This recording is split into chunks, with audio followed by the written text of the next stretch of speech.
You're listening to Protect It All, where Aaron Crow expands the conversation beyond just OT, delving into the interconnected worlds of IT and OT cybersecurity.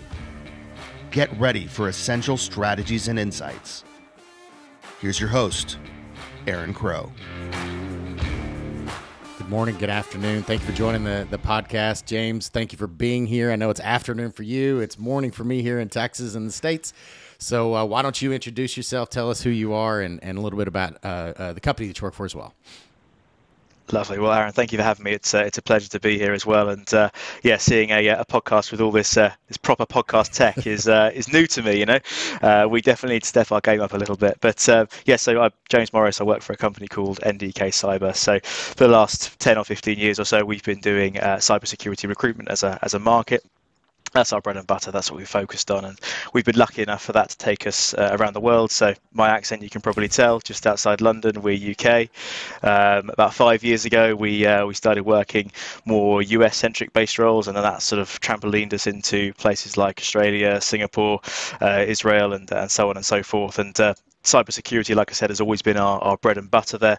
And then more recently, it's in the last 2 years or so, this real transition seems to be happening where we're going from we'd like a cybersecurity engineer with a bit of OT security experience. That'd be nice. And now we're seeing the more OT security engineer in their own right coming through, build out of separate teams. The companies in that space have risen. So it's a real transition we've spotted at the moment, and an area we're doing an increasing amount of work in. So to be talking to you today, I'm excited to get into it.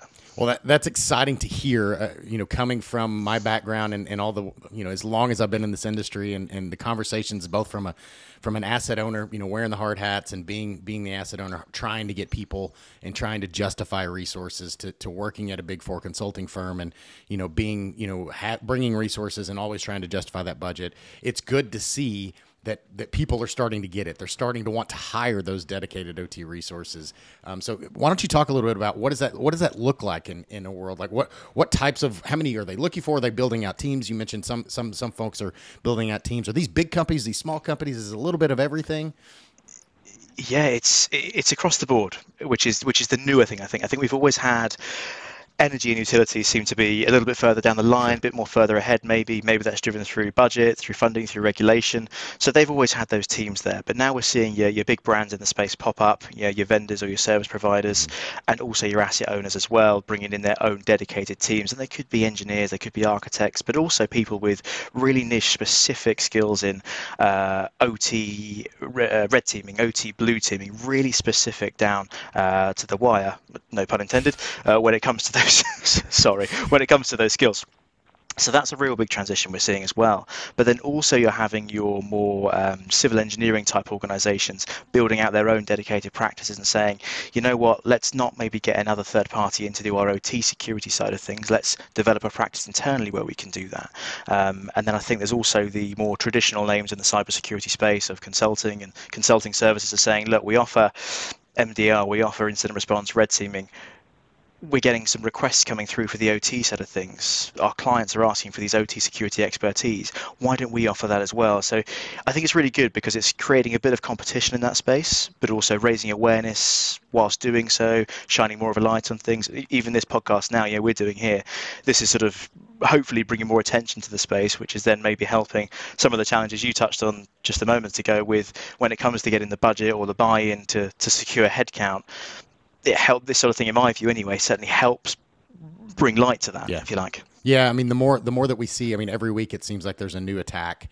We've been used to seeing it in the IT space on the the commercial side on your web servers and your Exchange servers or whatever. But now we're seeing more and more and more spaces being hit on the OT side, in wastewater and manufacturing and rail and all these different places, and from Colonial Pipeline to the recent one in Philadelphia or Pennsylvania where the wastewater was hit. It's just more and more. And one of the things I've always said with OT, we talk OT cyber and cybersecurity, and that's a really niche thing, and red teaming and all that kind of stuff. But it really also comes back to, having an understanding. A lot of the incidents aren't necessarily China hacking an environment. It's not, some nation state that's going after it. Sometimes it's just a misconfiguration. Sometimes it's Bob, put in the wrong configuration because he's not skilled to know networking and firewalls and routers and how all this stuff ties together. So a lot of those roles, and I was on a call with a client yesterday, and they're like, yeah, we're hiring an OT architect, because before we've been using our IT people to try to architect these OT things, and they don't really understand the OT side of things. And we use these not OT people, but engineers and control systems people that are also really good. But again, there's this gray area in the middle that nobody really owns or understands, and so they've seen struggles with it, and I've seen that for 15 plus years of, you need somebody in that middle space that kind of understands a little bit on the IT side and a little bit on the OT side, and can kind of, bridge that gap in the middle to bring it together. Because it's similar technologies, but it's different skill sets. So a lot of the attacks that we see, a lot of the misconfigurations, a lot of the architectures that we see are that way because nobody that knew the right things were standing there saying, yeah, that's not the best way to do that. Why don't we do it this way? Because if we do it this way, then you don't get this, this, and this, right? Exactly that. That seems to be a topic of conversation in almost everybody we speak to in their organization. And it's natural growing pains, right? We're going through maturity here. It's not like there is one blueprint that fits absolutely everybody. You must do it this way. But I think I was going to ask you this from your point of view. Is it like is this all better housed under the CISO, for example? We see a few organizations bringing that in, or is it more with the plant guys and girls, or is there a need for maybe a new division of both, of call it, I don't know, the cyber OT excellence center in organizations to bridge that gap? Not too sure where that sits, really. I've seen it in a lot of different ways. I've seen it be completely operational, where it's the plan or the manufacturing facility or whatever. So it's an operational focus really on the OT side. When I started at the power utility, that's where we were. We lived in the business. So I stood up this organization. My boss, was the director over this organization. We reported up through operations. But we had kind of a dotted line over to, the IT side, the CISO. So we were kind of getting some direction from them, but we reported up to the business. And somewhere along the way, towards the end, before I left, we actually moved over to the business side. So we moved directly underneath the CISO. And I think we lost some things when we did that. And I don't necessarily think it was because we reported to them. I think it was because we got outside of the business. I think that was one of the things that helped us the most. So that being said, as long, I think, as there's still that dotted line one way or the other, I think it's important to remember the OT. It's like the tail wagging the dog, right? It's the IT organization that thinks their reason, their justification is the reason for the business, but the business is the reason that IT exists. Like if the plant doesn't run, there's no reason to have an OT person or an IT person or any of the technology that we're talking about, because we're not making money. We're not doing those things. The business crumbles, right? So we've got to remember that business focus, and that works for anything. It's IT, OT, whatever, right? It's really that focus. But when we were in the business, I was directly part of control system upgrades and talking with plant owners and plant managers, and they were my customers. So when I moved over to the IT side, the IT CISO was my customer, where I wasn't listening necessarily to the business. Not that I wasn't listening, but my direct response had to be from the business side, and I saw that as a struggle. So I think it's a delicate balance to understand and put it right, but to make sure you have the right seat at the table and you remember who your customers are.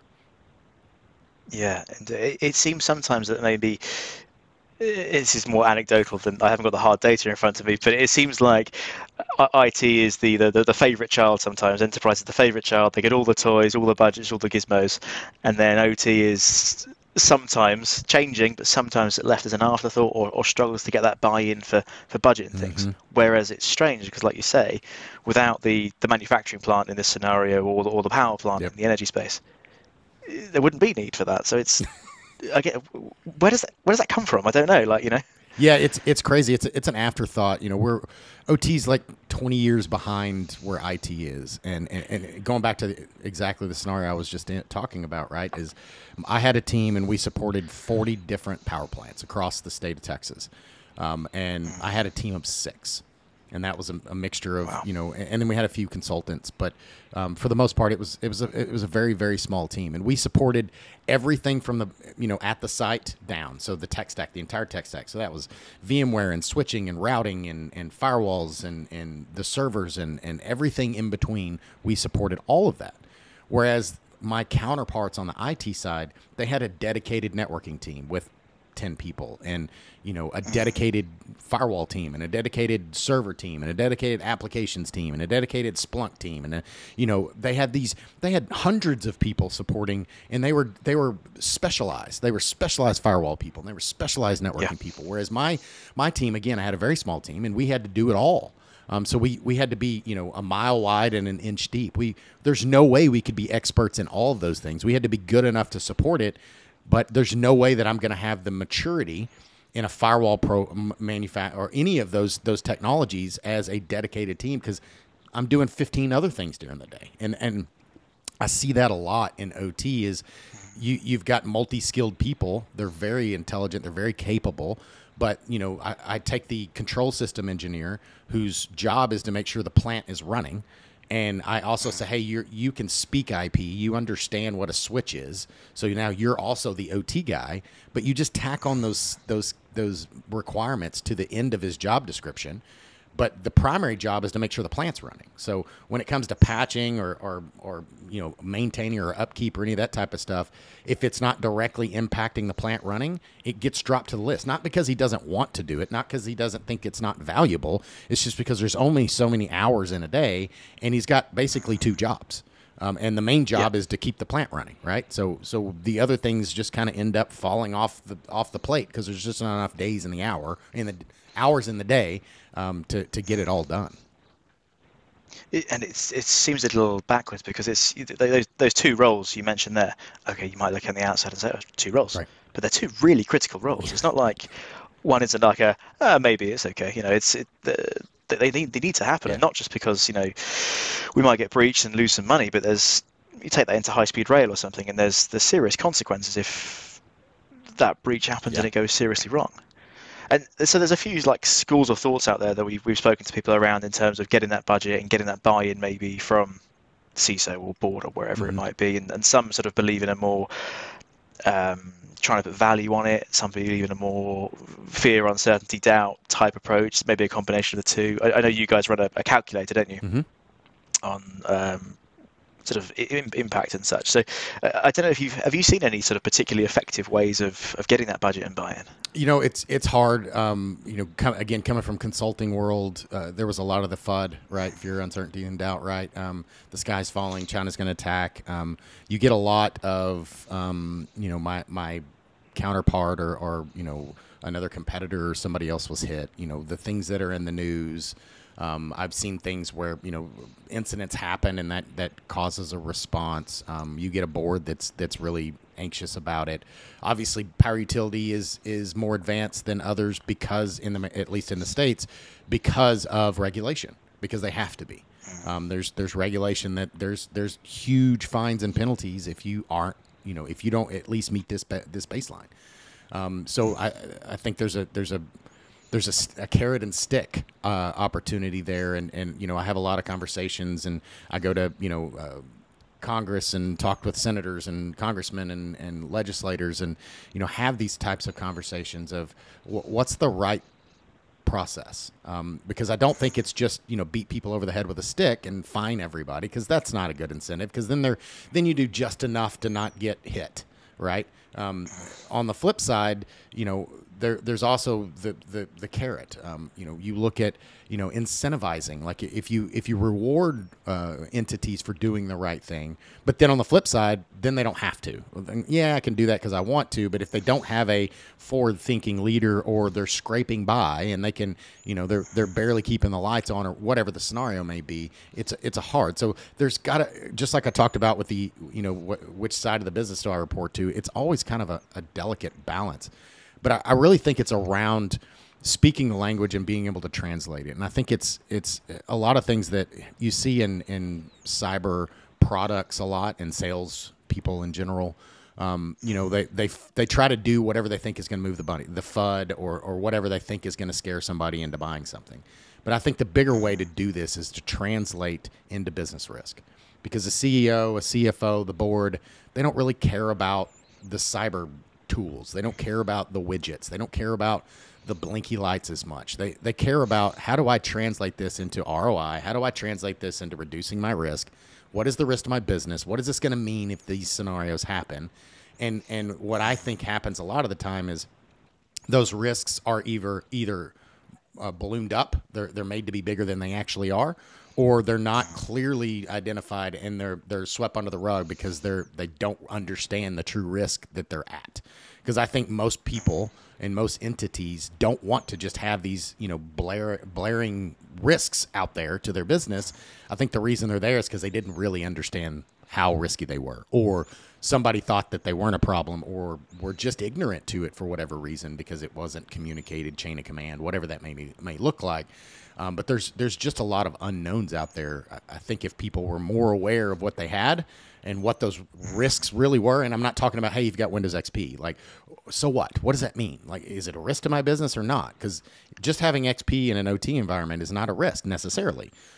Sometimes it's more risky to patch and update than it is to leave it like it is. But knowing that and having a really good understanding of that, and that comes back to where you talked about it, where we really kicked this off with, is having the right skill set people, those RT architects, those dedicated OT people that know that. Because that control system engineer doesn't realize how bad it is to have a hub instead of a switch and what the implications of that is, right?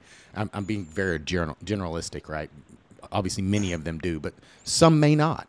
Or they may not understand how risky it is to have a firewall be configured in a certain way, or have multiple things on a single domain, or any number of risks and vulnerabilities that you may have, because that's not their skill set. It's not their expertise. So bringing in the right people to be able to say, oh, wait, by the way, I've seen that over here. That's a really big problem. And if we do it that way, these are the risks that we're bringing into our business, and you don't want those risks. We can do it over here. It doesn't add complexity. It just makes it more secure, or better, more reliable. Take the secure word out, just make it more reliable. Yeah, absolutely. I think from what we gather and everybody we speak to, and we speak to people all day in this world, and that seems to be the general sort of school of thought. And then there's a sort of an argument for, well, okay, the board have asked me how likely we're going to be attacked, which is a really difficult question to answer.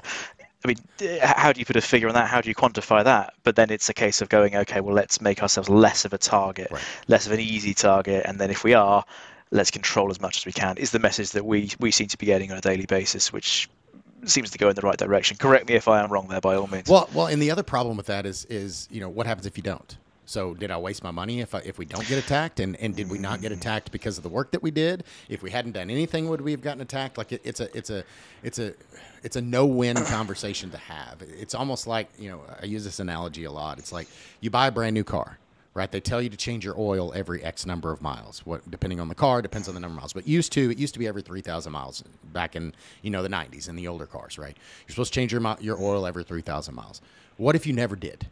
There's probably somebody running around that never changed their oil and drove to 100,000 miles and like, well, y'all are idiots because I've never changed my oil and it's perfectly fine, and they're fine until it breaks, right? It's like, well, it's never happened to me, so you guys are morons until it breaks. And then your motor is shot and you've got to replace the whole car, or you scrap the car, or whatever the thing is.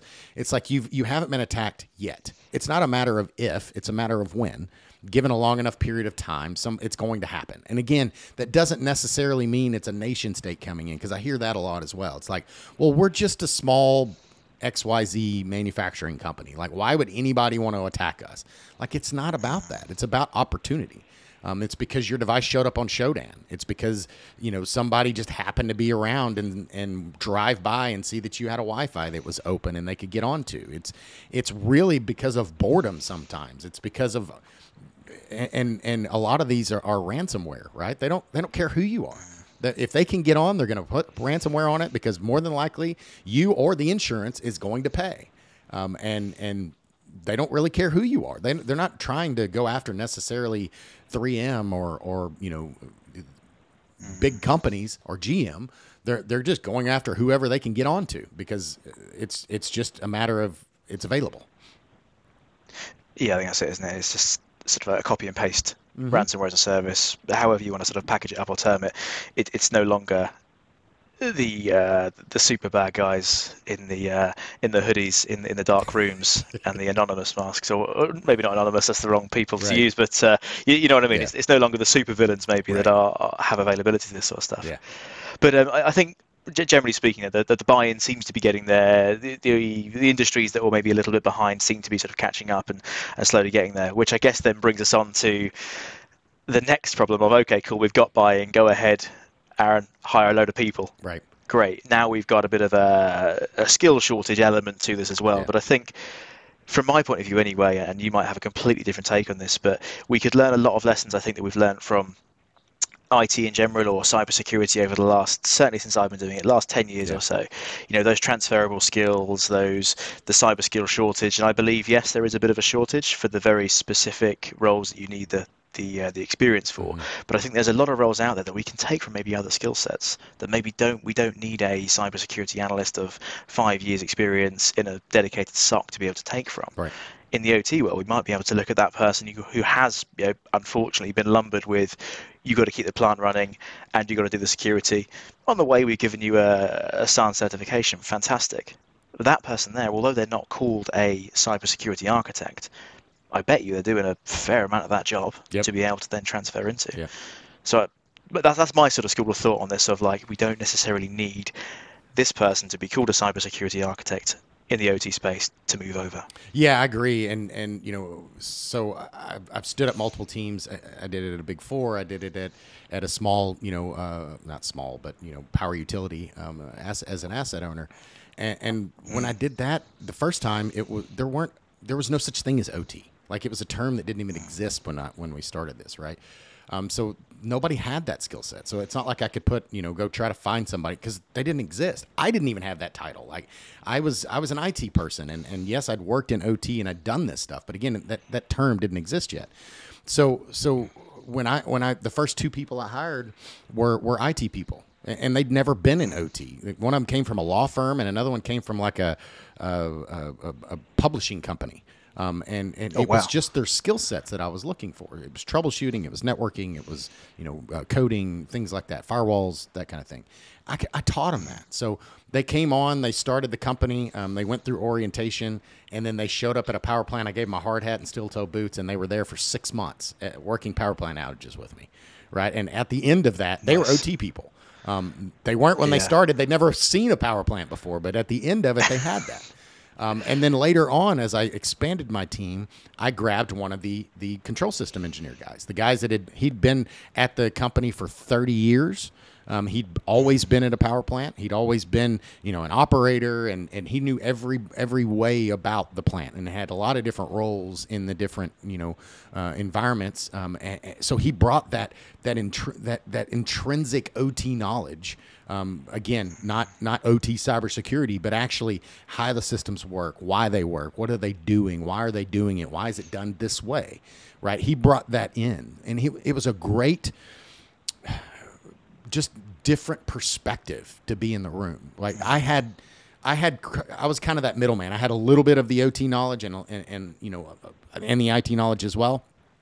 The people I hired were basically IT people and zero OT knowledge, and then he was zero IT knowledge and all OT knowledge, right? So having that mix in the room when we're talking about how we're going to approach a problem, or we're going to implement a solution, or we're looking for solutions to architect, and we're looking at vendors that are coming in, like, he was able to ask questions that the other guys weren't able to. They didn't ever think to ask these questions of a vendor that's coming in, right? Because they're the blinky lights and Palo Alto or firewalls or Splunk or whatever, and he's like, yeah, but how do you do that here? And he would ask unique questions. So I see there's a way, and skills gap is true.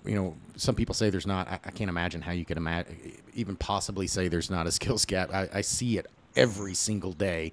And some of that is not because of lack of knowledge. some of that, like I already said, is because, this person, me or you or whomever it is, maybe they have the knowledge or the capability, but they don't have the freedom to do it because they have all these other tasks on their plate.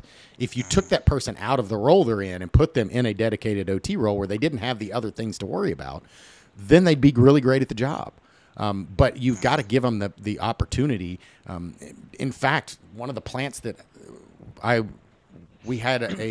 one of the plants actually hired a local OT person to be on site and actually help. And this was early on. This was, 2010, something like that. And they hired him specifically to be the OT engineer, right? Handle the firewall stuff, all the technology stuff, all that kind of stuff.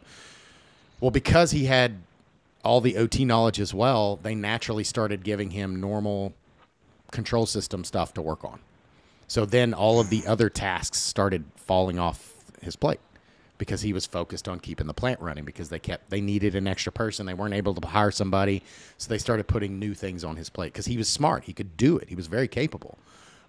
But because they were putting these non-OT cyber focused things on his plate, the other things were falling off the plate, right? So it really goes down to, it's not just about skills.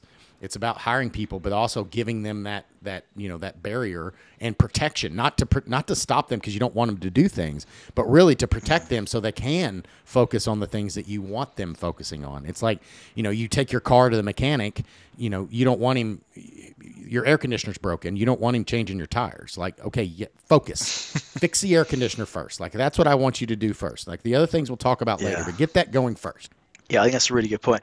In fairness, the point you made there about hiring the team, and if you're blessed with the budget to hire a team and you have multiple headcount, bringing people from both sides of the coin in, I think that could be a really good point for people to take on and not go like, okay, I need to hire 4 OT cybersecurity engineers here. Why don't I hire 2 and 2 or 3 and 1 or something like that? Because then you're doing 2 years down the line, you've got a team that completely understand both sides of the coin. And in the next organization or wherever they go next or wherever, they'll have that. So the industry benefits that as a whole, and it makes hiring easier because you don't have to focus on hiring 5 years OT cybersecurity experience, for example. Well, and there's just not enough of them out there that have the experience that you're looking for. I'm a unicorn, and the reason I'm a unicorn is because I'm the one that's been sitting in both seats, and OT hasn't been around that long. Not enough people have been hiring it. Not enough companies have had it. There's a very small group of people that have the experience that you're looking for. So know that going in, and unless you're willing to pay huge amounts of money to pull them out of someplace they're at, because most of those people are not struggling to find a job, so they probably already have a job. So if you're going to get them to leave a job they're already in, you're going to have to make it worth their while, right? So another way to do that, instead of hiring me, is to hire, hire somebody on the left side and somebody on the right side, knowing that he's going to be weak in these things and he's going to be weak in these things, but they're yin and yang. They're strong where the other is weak, and they're going to naturally be able to, as they're working together, as they're looking over each other's shoulder, they're naturally going to get better at all of those things. Does that mean that the OT guy is going to be an expert firewall person? No, you don't need him to be. But he'll get better at it, and he'll ask the right questions. And you don't need him to be that skill set. You need him to ask the questions of the guy that is the firewall guy, so that the firewall guy doesn't make assumptions in the OT space that's going to break stuff. Like that's the perfect balance. And it's not even necessarily hiring. It's also just putting the right people at the table. Bringing those control system people in, bringing the IT firewall team in, bringing the compliance or whoever those groups are, putting them at the table and letting them have those conversations. But the problem that I've seen in a lot of these spaces is OT is understaffed in all ways. Control system people, the plant folks are just understaffed, and they don't have time to dedicate on any of this. So they just do it. They trust their vendors. They look at their vendor and they say, hey, they're going to take care of it. And they don't really ask questions. So they end up paying more sometimes. They end up getting solutions that are not, right for what they need, and they don't know what questions to ask because they don't trust the IT people, mainly because they haven't built that relationship. And one of my mentors a long time ago told me all business is the people business. So those relationships and building those connections and doing tabletops and more breaking bread, going to the plant, taking them donuts, like building those relationships, building that trust both ways. You need to trust the plants and the environments need to trust the OT side needs to trust the IT side and vice versa. And that only starts with people. It's not the technology. It's not the organization. It's not the title that's going to get the trust. It's the people. It's me and you, me, Aaron and James, having a conversation over a beer and us building some kind of relationship that I know James. And if I have a question, I know I can call him because I know him. I know you. I have a relationship with you. We've talked. We've connected. We built something beyond just we both work for the same company and I've sent you an email before, right? No, I think you're bang on there. We're all people. We're all human beings at the end of the day, and I think maybe the whole COVID thing opened that up a little bit more. Maybe it closed it a little bit down a bit more. But I think we're all much more interconnected now. There's no longer sort of the huge barriers there once was. Yeah. But yeah, you're right. We speak to people, probably one person a week that they're on either side of the house, the OT side or the enterprise side, IT side, and they've never met anybody on the other side of the house. That they communicate to their boss, who then shunts it over, and they communicate. It's a really sort of, and they point it out. They say, look, we know it's disjointed, but it's no one's real responsibility to get that sort of cohesiveness happening. So it sort of just lands where it does. So perhaps we could work on that a little bit going forward. I don't know. Yeah. But on the go on, sorry. No, I was just gonna say. I mean, do field trips. Take your IT people, take them to the plants, take them to the manufacturing environments, put them in the day of the life. Like if you're doing a big project on the OT side, bring in your IT people. They're going to have skill sets that you can use, even if they're not touching anything. Just put them in a room with the vendors and help you ask questions. When you're looking at the configuration, the vendor is saying you need to do it this way. Have your IT people in the room with that expertise to be able to say, yeah, that's not the best way to do this. Like there's another way. Why can't we do it? At least just ask questions. Like that level of, again, that doesn't mean you're giving them architecture. It doesn't mean they're controlling everything, but they have this knowledge that you don't. Use it. And vice versa. Like the IT side shouldn't just be designing things in a bubble thinking they can push it down into OT and expect it to work. But if you start building those relationships and just inviting each other to the party, you're going to start building this trust and this understanding because we're both playing for the same team. We both have the same goal, right? We're not opposition. We're both we have the same jersey on. You're offense and I'm defense. Like we've got to remember we're on the same team. We just happen to be in different sides of the ball for whatever reason, but we're on the same team. We both want to win the championship. It's exactly it. And I think for me, it's one of these things where it's not super time consuming really in the grand scheme of things. It's certainly not that expensive to do. So it's one of those sort of quick wins, low hanging fruit that you could maybe tackle first of all, and then look at the bigger picture after that. Right. But I think on the, you mentioned there on the transferable skills side of things and bringing people in, I think that's a fantastic way to do it. But I think just throwing my 2 pence in is if you're going to do that, I think you need to sort of have that open mind to begin with. Years ago, we worked for an e-commerce company. They had an application security team, and they said, "Look, we'll happily hire a more C# developer style position to come in here." And the truth of the matter is, I don't think they were fully bought into having a non-security person in the team. Right. So this hiring process went on for a few months, and then by the end of that process, it got to the point where there was projects that were critical that we said, "Look, we can't now take a transferable skills style person. We need a more experienced person in the seat." So there was a good 3-month period there where there was sort of back and forth and budgets changed and chopped and things like that, which they do. But I think if you're going to do that sort of thing, genuinely have that open-mindedness to bringing in somebody who has maybe a security mindset, but just not the experience just yet would be my thought on that world. Yeah, I agree. 100%. And a lot of this is just being open to doing this because, again, it's not like we're chunking, creating, OT people a day a minute or they're not just coming out of nowhere. So you're going to have to build some. Some of that may be you buy, you get, an intern or somebody right out of college or something like that, and you create one, but they're not going to have the experience in anything.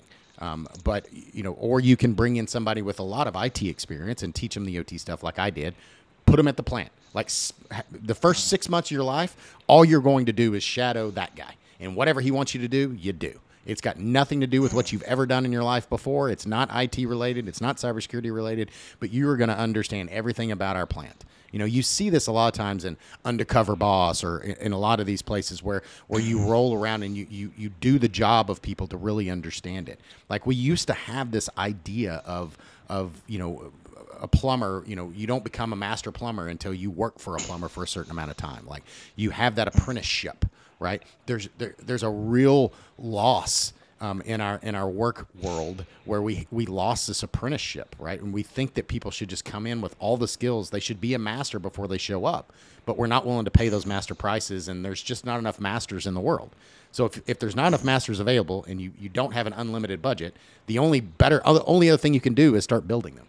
And that takes longer time, and you have to be okay with bringing more junior people that don't have all the experience in at an earlier rate, and having that open mind to doing it a different way. But it can be very powerful if you're open to it.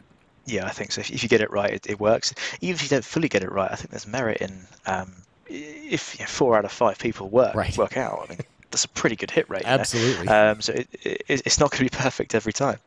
And I guess, how do we? You mentioned there around there's not sort of they're not coming out of nowhere, these people. Right. There's not sort of maybe a pipeline coming through. How do we bring more people into the OT security space in specific? It's the right companies looking to focus on it, and which is exciting to hear that you have more and more folks that are reaching out looking for those types of roles. That's what it takes, right? Is it's a supply and demand thing, right? It's enough entities that are looking to invest in that space, invest in the talent, invest in the, if they're not willing to spend money on the technology, then they don't need people to run the technology and design it. It's a big loop. So now that they're looking to actually focus and put time and effort there, then now we'll start seeing more and more people coming in that space. There are SANS courses. There are ways that you can get some experience, and we'll start seeing more and more folks there. But there's not that many people that have 10 plus years experience in OT, because it just hasn't been a term that long. So you have to be willing to put your money where your mouth is, right? And really focus on the people, process, and technology. It's not just about a person. It's all of the things that go together to really take this thing to the next level. Yeah, absolutely. I think that's the whole picture. Everybody talks about that. And you mentioned there around your SANS do a course. There's that, but there's a lot of free material out there. Oh yeah. There's huge communities. YouTube. Type OT security, ICS security into YouTube. There is communities and there's talks, and for me, it's one of those, if you're thinking about getting into this world, have a listen to those talks. Yeah.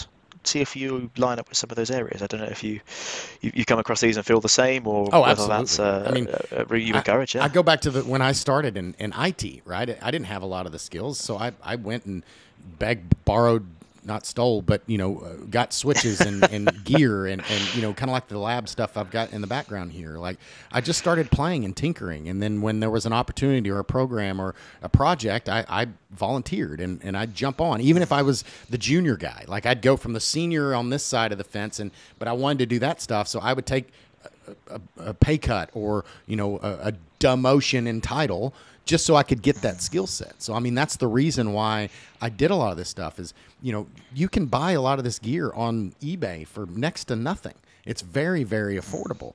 And that translates. There's online ranges that you can be part of, that you don't even have to have the equipment. So you can be part of that. There's a lot of open source, and the internet is amazing with YouTube. It's one of the reasons why I do this podcast, is because I want to expand, people's understanding and give them, places that they can look to.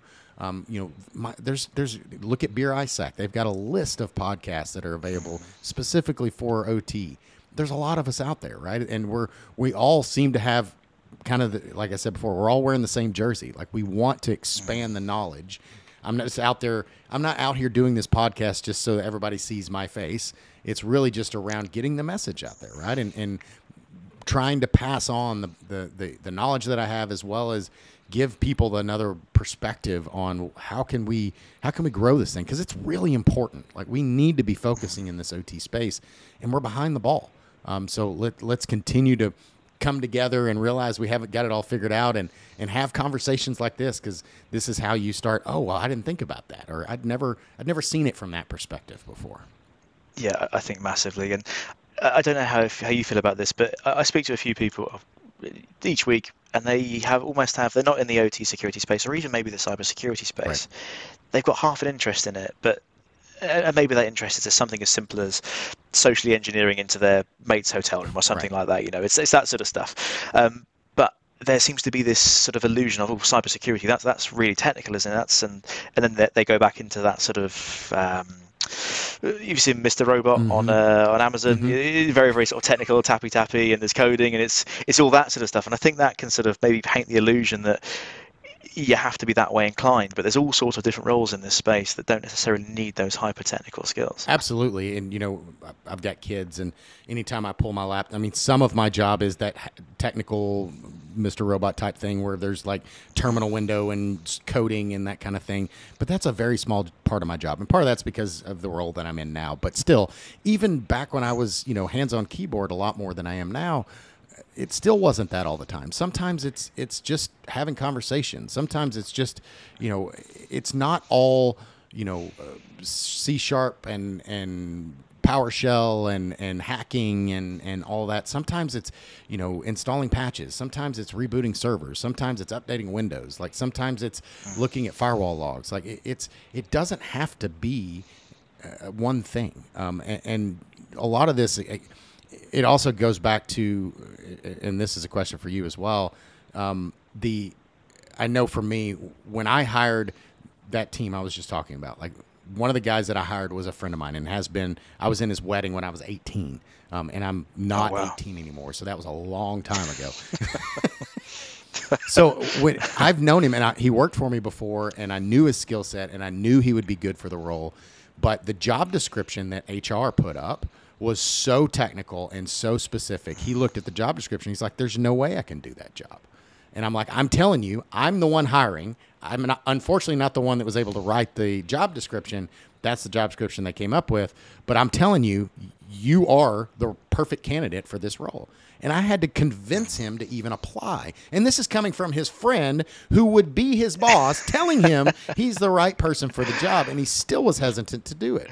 So imagine how many job requirements and descriptions are out there that people are looking at, and they're like, well, I mean, I like all that stuff, and maybe I'm okay at some of it, but, expert in this and masters of cybersecurity and bachelor's in this, and you had to have a 4.0 GPA, and you have to have 20 years. It's just like, nobody has all of those things, or very few people have all of those things. So the way that job descriptions, do you feel that the way that job descriptions are written many times make people not even apply, that maybe there's more people out there that do have the skill sets that would be good for the job, but they don't even think to apply, or that it's out of their league?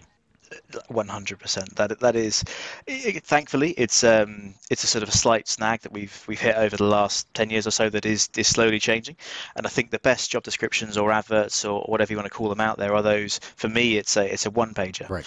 And it's at the top. It almost has a paragraph that reads something along the lines of, are you an OT practitioner now looking to get into cybersecurity? Have you socially enjoyed your way into a friend's hotel room when you've been on a bachelor party or something like that? Well, you could be right for us then. That's for the transferable skill side of things. Or I've seen even job descriptions that read along the lines of, look, we'd love for you to have this, this, this, and this, but we know that's not always possible. What we're looking for is this. And it almost brings like a human angle to it. Right. And so it reads really well, really smoothly. On the other end of the scale, you've got your job descriptions that list everything about the company on the first 3 pages, and it's like, you're sort of almost lost by the time you've got like 13 values in front of you, and then you get to the 4th page, and then it's the long list of requirements and things like that. And I get why they happen, and I think there's a slight disconnect, and it's not to put blame on anybody here, but I think what happens is the hiring manager will say, look, I've been asked for my 4 or 5 requirements for this role. Then that goes into the machine, and then there'll be HR will have their go, and then legal, and then maybe internal talent will have their go on the job description. And out the other end, what you get is this sort of Frankenstein of what we're looking for, which is all accurate and all true and all valuable information, but it's got to be put at the right time.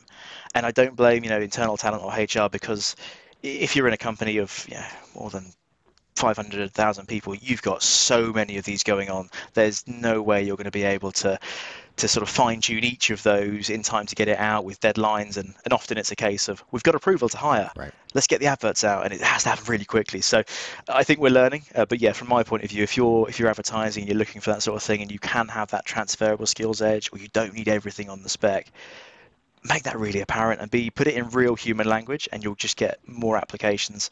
There's a whole sort of metric around men applying versus women applying. I think that, don't quote me on these stats here, but I think if a woman is only likely to apply if she meets 70% of the skills on the job description, where a man is like 50% or something like that. So there's still pretty low numbers. Right. But if we can just make it more inclusive, and you take away that must have,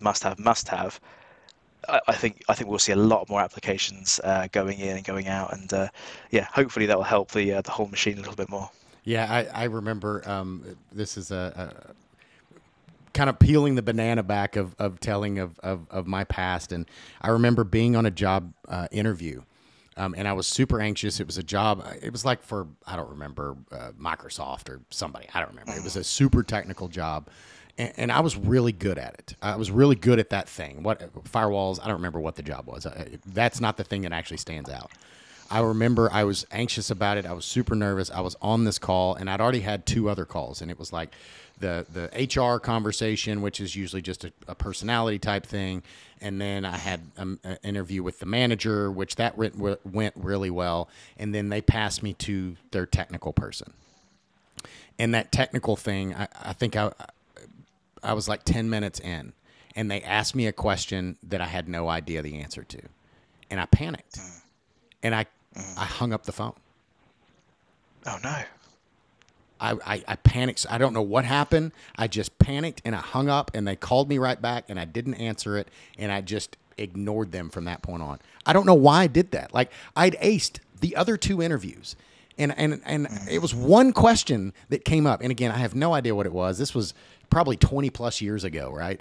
But it just stands out to me because that was just like a pivotal moment to me. Because I remember looking back and being like, why did I do that? Why did I panic? Like, what was the worst thing that could happen if I didn't get that question right? Like, I didn't even give them the opportunity to give me a chance because I just said, I couldn't answer that question, so obviously they're not going to want me because I wasn't good enough to answer it. So that was after I'd already gotten the first 2 interviews. Like I was already in the door, and so it just goes to show the numbers you said. Like if when I'm looking at a job description, if I don't have all the things, all the boxes, all the you look at the requirements, and it's like masters and bachelors of this and PhD of that and these certifications, and they list like every possible thing of their wish list, but they put it in the requirements section, not in a, hey, this would be nice. But even putting it in the nice to have can be overwhelming. Like, well, I don't have any of those things, but maybe they're the right person. I agree. And I think in my book, if you are proactively looking for something, whether you're out of a job or you're in a job and you just want to change up, if you meet half of that job description, maybe even a third of it, the worst that's going to happen is you'll throw your hat in the ring. A lot of this stuff now is one-click apply type thing. Right. Throw your hat in the ring. And the worst case scenario, if it's to a company like myself, we'll give you a call anyway, because although you might not be right for this one, there's something else. Sure. Or if it's through a company direct, they'll give you a call or an email or something, and it might work. Right. But yeah, interviews, going back to your hang-up story, I've always said this, we prep people for interviews all day long, and it's a case of they are one of the most unnatural things you could ever encounter. You're meeting either face-to-face or on Zoom or even the phone. You're meeting people you've never met before. You've had little to no information about them, maybe. They're going to ask you super invasive questions about your personality or skill sets. You've got to then sort of in your mind go, oh, I've got to impress it, especially if you really want that job. Yeah. You've got to impress, and you get no immediate feedback, so you've got no idea how you're doing. They are so unnatural. And I think there's a bit of a trend now, rightly or wrongly, to interview people just to sort of see the parameters of their technical skill set. So you might have 10 questions, and we're only expecting you to get 5 right. But if you get 10 right, well, you've blown us away. Right. So you could come out the other end of that call and think, that was horrible, that was a complete mauling. But you've actually smashed it. Right. So it's so weird, and we try and coach people on that. And if you don't know something, ultimately just put your hands up and just say, I'm not too sure. Don't hang up the phone. And revisit later. Yeah. I mean, hang up the phone, that's one way to do it, I suppose. Yeah. Yeah, but it's a weird one.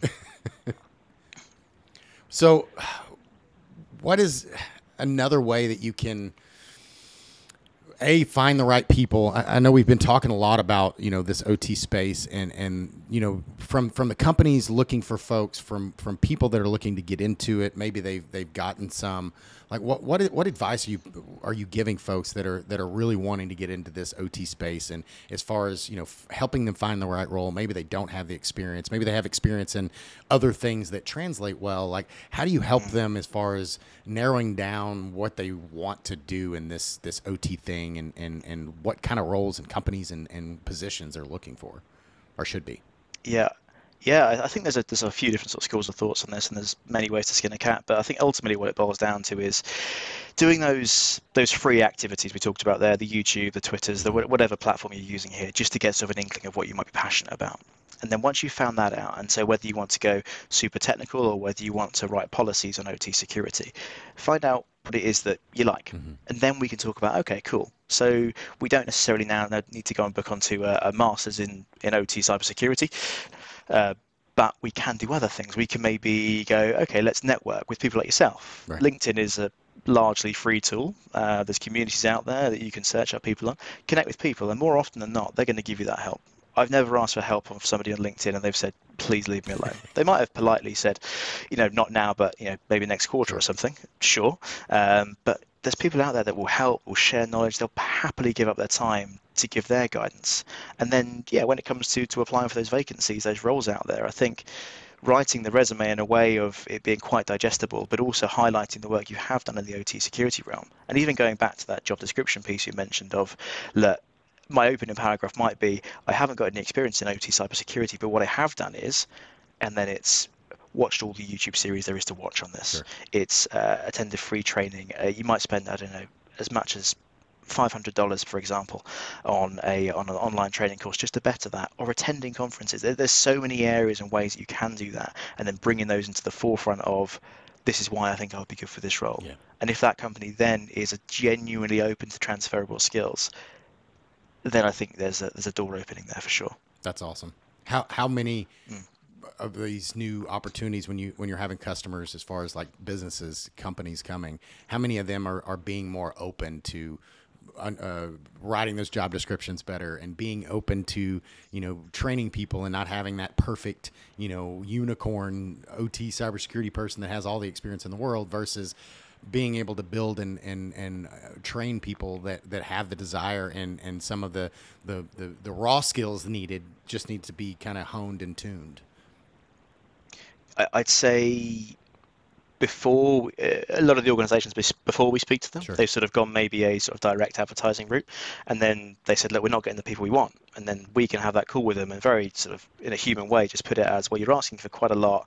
That Venn diagram of crossover is really small, what you're after, sure, which is probably why that person exists, but it's got to be right for them as well. They've got to be unhappy where they are, right, or this is going to be really attractive, or whatever it might be. So I think a lot more organizations are now opening up to, okay, cool, we're speaking to someone like yourself, and there's others that do it, there's not just me, but have the finger on the pulse of the market and are able to say, well, what about if you just dropped one of those skills areas and we can work on that, right, and then we can get you more people, which is more pipeline and more choice, and then the hire is solved quicker rather than sort of just waiting for that right person, which might be 6 months.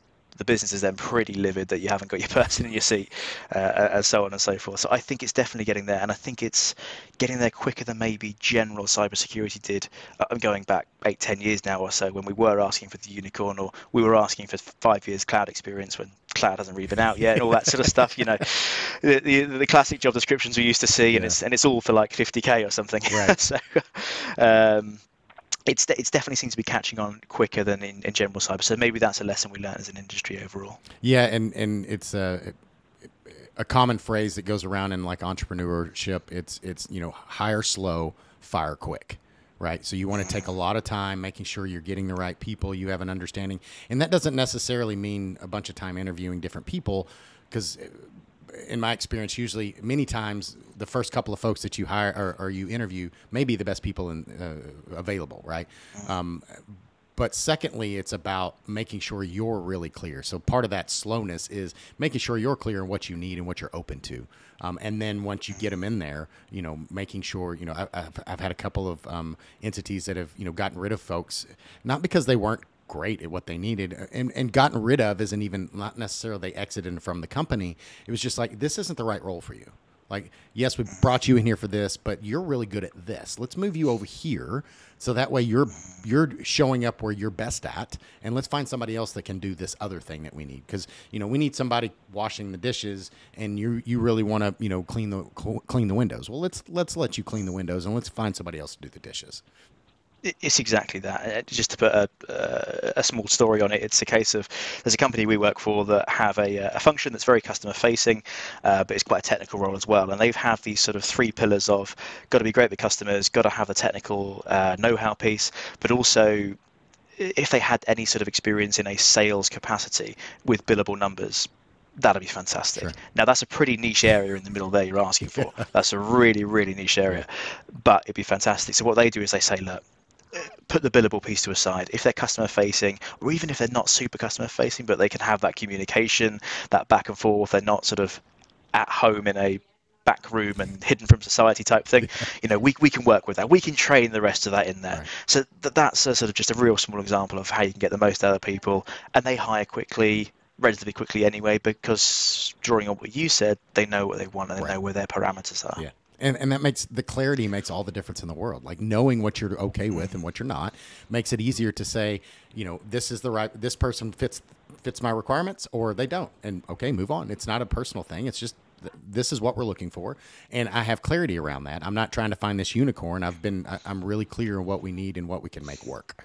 And that makes it that much easier for everyone, right? It's just like, hey, you're great, but this isn't the right role for you. Exactly. The last thing you want to do is bring somebody in, and you're at that sort of 9th hour. We need someone in the chair immediately. Oh, we'll just take Steve or Sally, or whoever, you know. The lesser of evils. And then, yeah, exactly. Then they start. Then 3 months in, you go, this isn't really working, is it? Then we start all over again, and everyone's annoyed. Yeah, it's a mess. So what do you see? What are you excited about coming up in the next 5 to 10 years? What's something that you're excited about you see coming up, and maybe something you're worried about or concerned about that could be coming up over the next 5 to 10 years? Wow, excited. Definitely excited to see where the OT security space goes. I think, like I said, it's been this sort of 18 months ago, 2 years ago, it was sort of, oh, this is sort of growing. I wonder where this is going to go. And then the last 6 or so, it's like, it's all I see. Whether that's the algorithms pick me up and it's just firing me all these relevant stories and people and news, I don't know. But yeah, really excited to see where that goes. I'm excited for teams to hire out there. Excited for the, like I said earlier, you know, the civil engineering firms are getting, you know, the action now, and that creates more of an industry overall. Hopefully, brings more people in, raises more awareness. So that's cool. Not excited about. I think it's sort of a double-edged sword of, I think we haven't really spoken about the buzzword of AI and ML just yet, but I always think, what a cool bit of technology. Yeah. This is fantastic for what we want it for. We use it here a little bit as well. The imagery stuff is really cool, but it's just that bit, oh no, that means the bad guys have got this too. Mm-hmm. So yeah, not too sure how I feel about that with all the geopolitical stuff coming on at the moment as well. So we'll have to see how that pans out. Yeah, absolutely. How about yourself? Yeah, you know, same thing. It's exciting to see. I mean, you leading the conversation with, you know, you've got more and more folks that are reaching out wanting those OT roles. That's exactly what I want to see. And one of the reasons, again, I have this podcast is to get that visibility out. So, you know, boards and folks understand that business risk and why there's value in this. It's not just FUD, right? It's not just fear. Yeah. I'm doing this because it's going to help my business. It's going to make my business more profitable by having the people that are in there, because, you know, they don't have outages. They don't have cyber incidents. They don't have misconfigurations. They're looking down. They're not having to undo things they've done over the last 2 or 3 years because they just did it wrong. So now they're having to go undo work they did because they didn't have the right people or understanding when they did it the first time, right? Why do it right when you can do it twice? It is not a good motto to have. But, you know, on the backside is you know, the fear or the uncertainty is, you know, there's so much, you know, the economy is bad, with people are spending less. They're being more intentional about the money that they spend, which is not a bad thing in general. But sometimes one of the first things to go is things that they weren't doing in the first place. So maybe they were thinking about OT, or maybe they were starting to budget in OT, or they were starting to fund some projects in that. That's usually the first things that drop. Unfortunately, that scares me, because if they were maybe dipping their toe, or maybe they were, putting some budget in there and they start pulling back from those places, that's when bad things can happen. It's like, go back to the oil change analogy. I was changing my oil every 3,000 miles. Now I'm going to push it to 5,000 or 10,000 miles. Just because I'm not going to spend as much money. I'm going to try to push it closer to that limit, to try to get it as far. The problem is catastrophic things can happen when you do that. So, we're in a place now globally where there's all sorts of geopolitical things going on, and economies are in a weird place, and, inflation and a lot of big four firms are a lot of people in general are laying people off left and right, and it's a volatile environment right now. And like I said, this is an area that you don't want to just ignore, and hope that everything will be fine. And at the end of this, when the storm clears, you don't want to, if you have to spend $1, you don't want to pull it from OT, which is, like we said in the beginning, it's where you should be focusing your money, not where you shouldn't.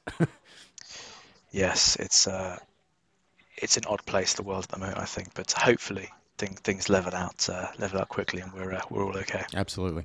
All right. Anything you guys have coming up, or people, how do they reach out, get a hold of you? Where y'all going to be? You said you guys have a podcast as well, so make sure that everybody knows that as well. So we do. Yes, we got a podcast. Are we able to chop a link in below? Absolutely. Here It'll be in somewhere? the show notes. Absolutely. Yeah. We'll do that. I'm on LinkedIn. James Morris. Work for a company called NDK Cyber.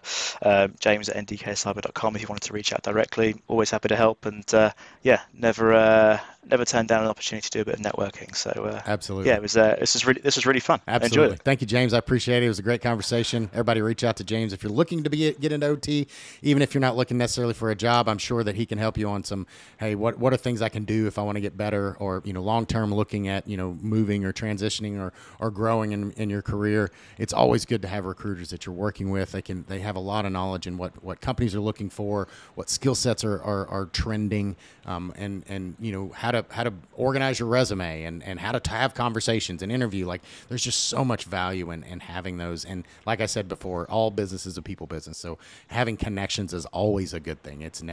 I've never been sad because I knew somebody and I had some kind of relationship with that person.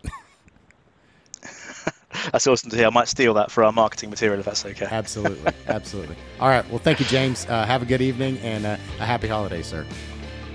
And you too. Thanks, Aaron. Take care now. Bye-bye. Thanks for joining us on Protect It All, where we explore the crossroads of IT and OT cybersecurity. Remember to subscribe wherever you get your podcasts to stay ahead in this ever-evolving field. Until next time.